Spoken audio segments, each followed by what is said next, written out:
Did you know that in 1290 a massacre took place right here at Clifford's Tower? Well, over 70 people were killed. Men, women, and children alike. And their blood is said to drip from the top of this tower all the way down into the River Ouse. Why exactly were they killed, and what was the significance of the tower itself? So join us today as we look at the dark history behind the walls of Clifford's Tower, and find out why they are literally dripping with blood. The story of Clifford's Tower is one that dates back many centuries, and it is one that involves conflict between two very powerful groups of people, the Jews and the Christians. This wasn't your normal feud either. We're talking about large-scale attacks, massacres, and even expulsions. So if you want to find out why, then make sure to stick around for the rest of the video. For much of medieval England, York was one of the most important cities there was. It played host to kings, queens, nobility, and merchant, and it also had a very prominent Jewish community. In fact, York's Jewish population was the largest in all of northern England, and they not only lived here, but they also worked here. They ran businesses, paid taxes, and contributed to the city in every way possible. However, unfortunately for the Jews of York, the same couldn't be said about the rest of the country. See, across England, Jews were regularly accused of terrible crimes like the blood libel, which claimed that Jews used the blood of Christian children in religious rituals. Other times they were blamed for the plague, saying that they poisoned wells and rivers to spread disease among the townspeople. And of course, they were regularly persecuted for simply practicing their religion. And in 1290, things came to a horrifying head. On July, an angry mob gathered outside the city walls of York and demanded that the Jewish quarter be opened so they could attack those living inside. Now, at first, the sheriff refused, promising to protect them with his life. But after the crowd threatened to storm the city walls by force, he eventually gave in. The gates were opened, and the massacre began. Men, women, and children were dragged from their homes and brutally murdered. Some were burned alive, others drowned in the River Ouse, and many more were forced to flee, leaving the city for parts unknown. All in all, it's believed that somewhere between 70 and 150 Jews were killed that day, and the survivors fled, leaving York and England for good. But as for their bodies, well, some were buried in massed graves, but many others were left out in the open, hanging from trees, or even thrown off the top of Clifford's Tower, the tallest structure in all of York.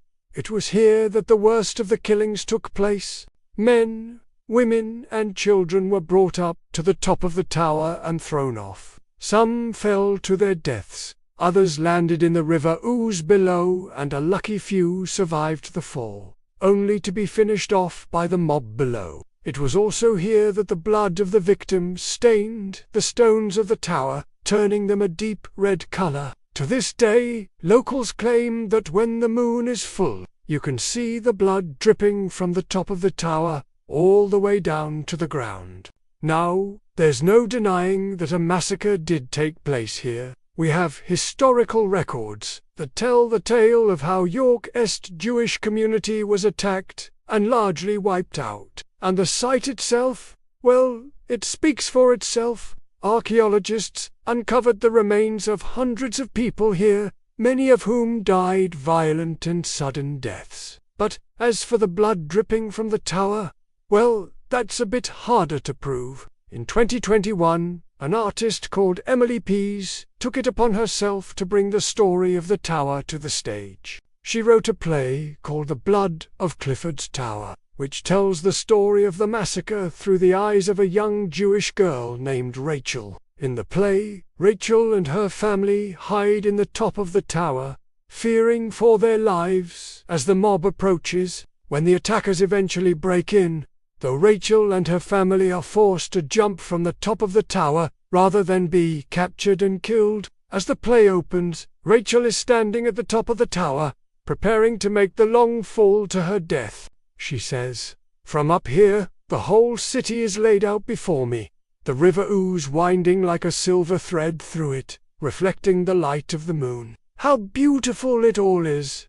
How peaceful!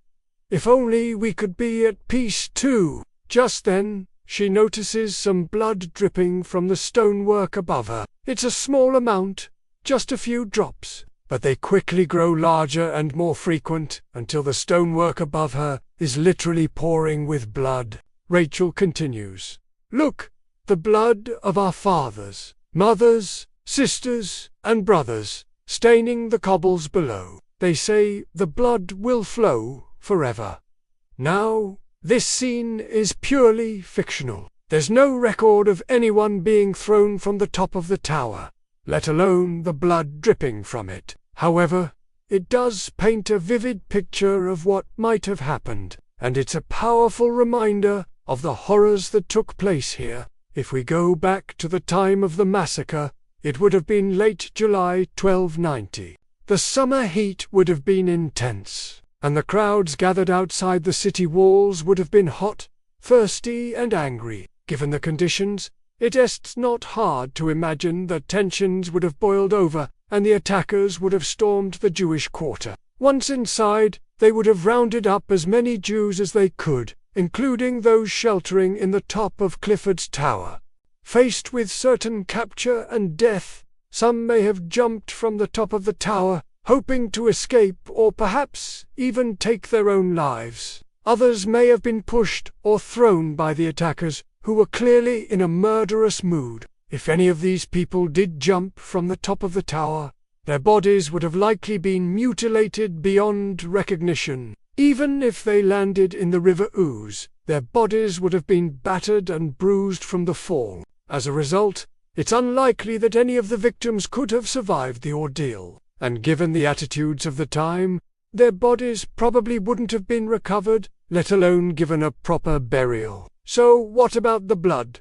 The cobbles below the tower supposedly stained with the blood of the victims. Well, it's certainly possible that some blood did end up on the ground here. After all, the victims would have been hacked and slashed by swords and knives. However, it's unlikely that the blood would have come from the victims themselves. Instead, it would have come from the animals killed in the slaughter. Pigs and cattle were often kept in the top of the tower, and it's believed that they were fed on the blood of the victims. It's possible that some of this blood spilled onto the ground below and stained the cobbles. However, it is just as likely that this is nothing more than a gruesome myth designed to scare visitors to the tower. There's no evidence that any blood ever dripped from the top of the tower. However, there is evidence of blood elsewhere in the city. In 2011, researchers from the University of Nottingham used a special camera to scan the city walls.